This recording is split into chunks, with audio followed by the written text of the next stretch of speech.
Welcome to Patanjali Yoga Meditation. Today we will discuss Wheel of the Universe with six spokes. In the Vedic narrative, most of the events in the universe are cyclic in nature, just like a wheel is. Day is followed by night and again a day.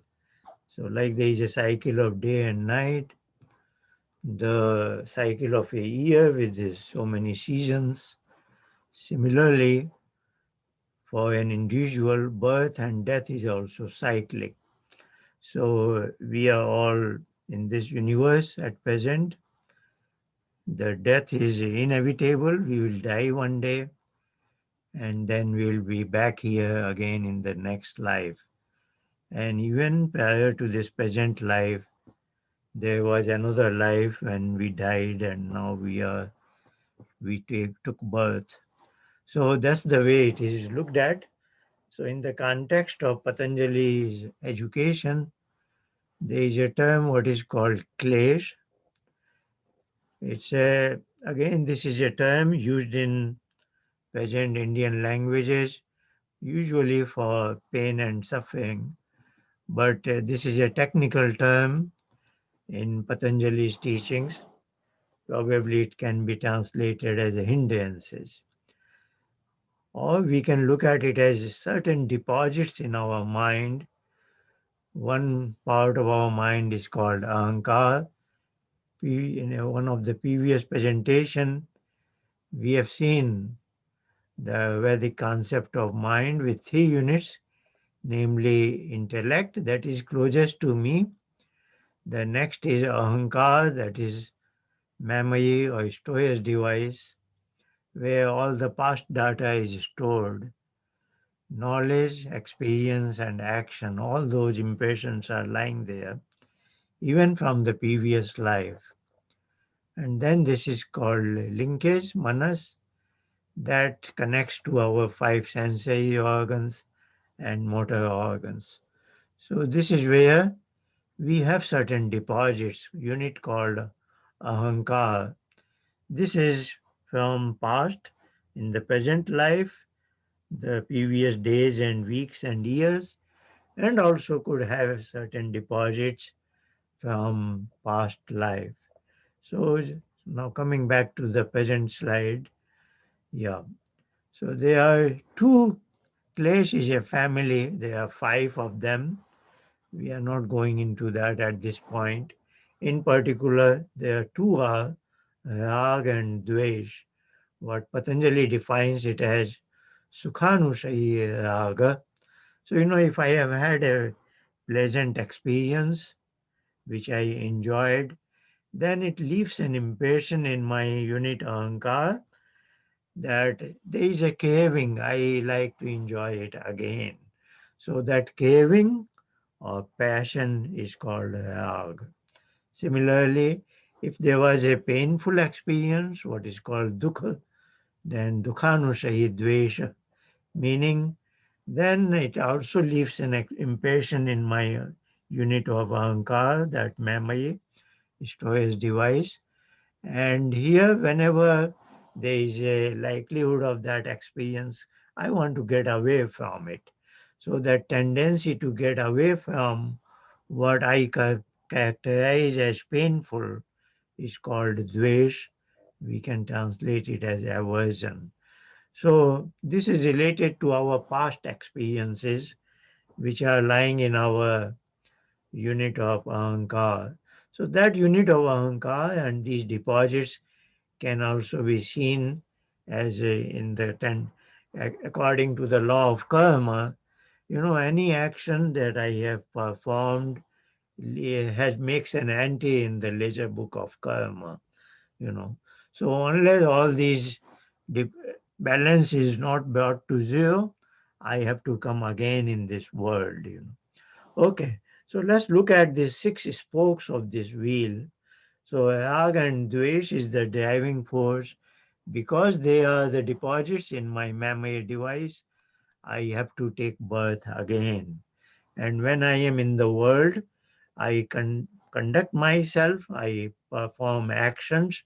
They are sometimes righteous and sometimes unknowingly or even knowingly I do unrighteous thing. So this is called dharma and adharma. So dharma here is, as is the case in our Vedic philosophy, is not to be viewed as religion. Dharma is a righteous conduct that will be universally found acceptable. Sukha and Dukkha we have already seen, because once I have performed a karma, then according to the law of karma, its reward will come, and dharma will bring Sukha and adharma will bring Dukkha. And there is some gestation period, but sooner or later, any dharma that I might have performed will bring Sukha in my life, and adharma will bring Dukkha in my life. That are pleasure and pain. And once I taste this sukha and dukha, pleasure or pain, then that feeds into another set of impressions.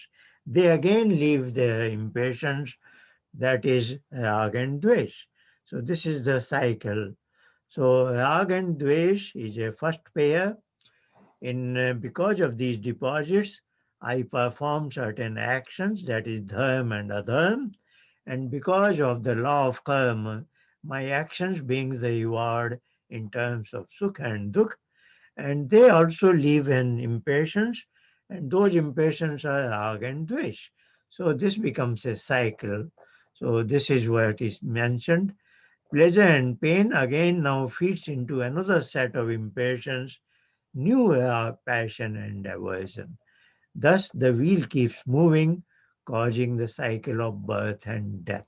So, this is called wheel of the universe or Sansar Chakra. So, what is the elements of Patanjali Yoga meditation? It functions at two levels. So, this was the second chapter, statement number 7 and 8. We had noticed. Now, this is chapter 1, fifth statement, Vettaya Panchataya Klista A-Klista. So Klista and A-Klista are two words here. So what he's saying is whatever is happening on my mind is he is dividing in five categories, Panchataya.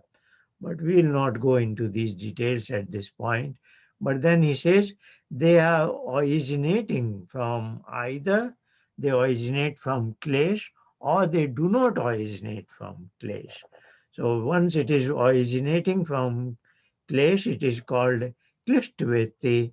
And when it is not originating from Klesh, like at this point we are studying Patanjali's philosophy, there is no Klesh involved here, so this will not add to this cycle, is it not?